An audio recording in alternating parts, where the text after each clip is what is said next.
انسان کی زندگی سے دو چیزوں کا گہرا اور اصلی تعلق ہے. ایک کس زمانے میں وہ زندہ رہا اور زندگی گزاری، اور ایک کس جگہ وہ زندگی گزارتا رہا. جگہ کو بھی بڑی دخالت ہے سیرت سازی میں، شخصیت سازی میں.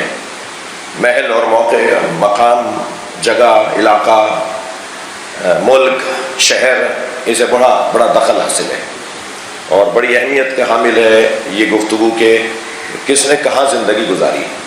اس لیے کہ جس محل اور جس مکان اور جس علاقے میں وہ زندگی گزار رہا ہوتا ہے، اس علاقے کی ثقافت، اس علاقے کا رہن سہن، اس علاقے کے معاملات اس پر لامحالہ اثر کرتے ہیں. اور جب وہ ہم یہ دیکھنا چاہیں کہ اس کی شخصیت کیسی ہے، تو ہمیں دیکھنا ہوگا کہ وہ رہا کہاں ہے، وہ کس علاقے کے اندر رہا ہے، ماحول کیسا ہے. مثلاً آج ہم اتنی مدت گزرنے کے بعد خاص طور پر عزاداری کی تہذیب کے حوالے سے لکھنؤ کو یاد کرتے ہیں. یہ ہمارے ہاں جو رسومات ہیں، رواج ہیں، ہمارے یہاں روایات ہیں، ہمارے یہاں طور طریقے ہیں، ہم کہتے ہیں جی یہ لکھنؤ سے بنے ہیں. مثلاً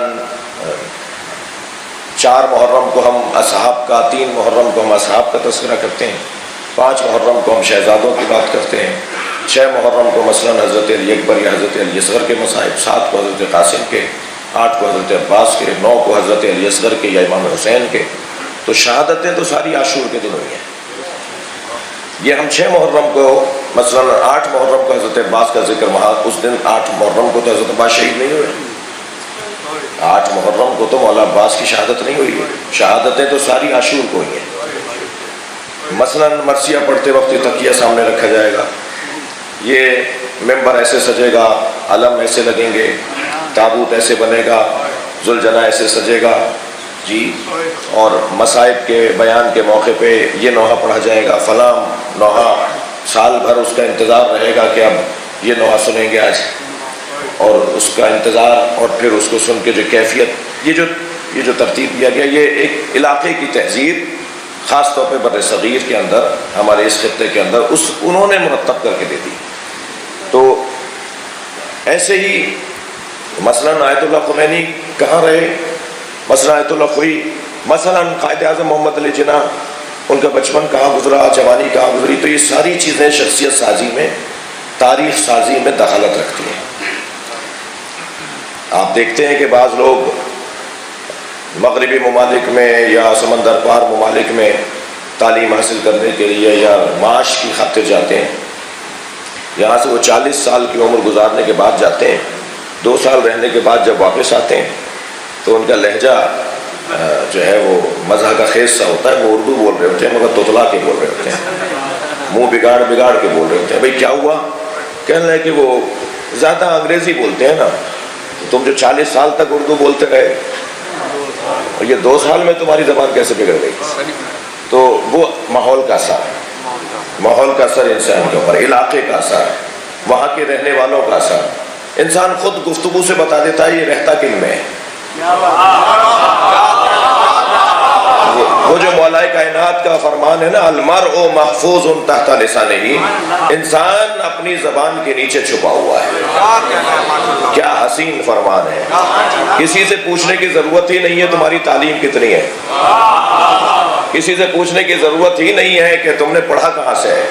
اس کے منہ میں لگا ہوا یہ گوشت کا لوتھڑا یہ خود سارا شجرہ کھول دے گا. یہ سب بتا دے گا کہ یہ ہے کیسا، کہاں رہا، کس میں رہا. مگر علاقے کا، ماحول کا اثر انسان کے اوپر ہوتا ہے. لہٰذا بڑی مثالیں ہیں جنہوں نے ماحول کا اثر لیا ہے. اور علامہ اقبال نے تو، اگر میں مصرے میں تصرف کروں تو میری اصلاح فرمائیے گا، علامہ اقبال نے تو ماحول کے اثر کو اس انداز سے اپنی ذات سے علیحدہ کر دیا کہ میں اثر پذیر نہیں ہوں، اثر انداز ہوں. جو اثر پذیر لوگ ہوتے ہیں وہ بھی شخصیت کے کمزور لوگ ہوتے ہیں، اور جو اثر انداز لوگ ہوتے ہیں وہ شخصیت ساز لوگ ہوتے ہیں. تو علامہ اقبال نے یہ الجھن بھی اپنی دور کر دی کہ لوگ میرے بارے میں نہ سوچیں کہ میں کتنے عرصے جرمنی میں رہا، کتنے عرصے مثلا فرانس اور ان علاقوں میں مغربی ممالک میں رہا. خیرہ نہ کر سکا مجھے دانش فرنگ، وہ جو وہاں کی تعلیم کے اور وہاں کے ماحول کے اثر ہیں، خیرہ نہ کر سکا یہی ہے. مجھے جلوے دانش فرہنگ سرما ہے میری آنکھ کا، خاک مدینہ و نجف. صلوات پڑھیں محمد و آل محمد.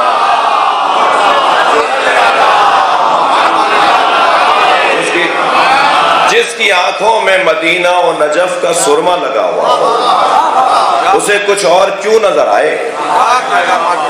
اسے کسی اور چیز پر خیرہ ہونے کی ضرورت کیا ہے؟ یعنی پہلے اپنے آپ کو اتنا ٹھیک کر لو کہ کوئی علاقہ تم پہ اثر نہ کرنے پائے. آج بچوں کو باہر بھیجتے ہوئے ماں باپ جب پریشان ہوتے ہیں تو اس کا فارمولہ بھی یہی ہے جو علامہ اقبال نے دے دیا. تم بڑے اطمینان سے اپنے بچوں کو پڑھنے کے لیے باہر بھیج دو، مگر پہلے یہ اطمینان کر لو کہ اس کی آنکھوں میں مدینہ و نجف ہے. اگر اس کی آنکھوں میں مدینہ و نجف ہے تو یہ کچھ اور دیکھے گا ہی نہیں، اسے صرف اور صرف مدینہ و نجف نظر آئے گا. یہ جو حدیث مبارکہ ہے، اطلب صلوات پڑھیں ذرا محمد و آل.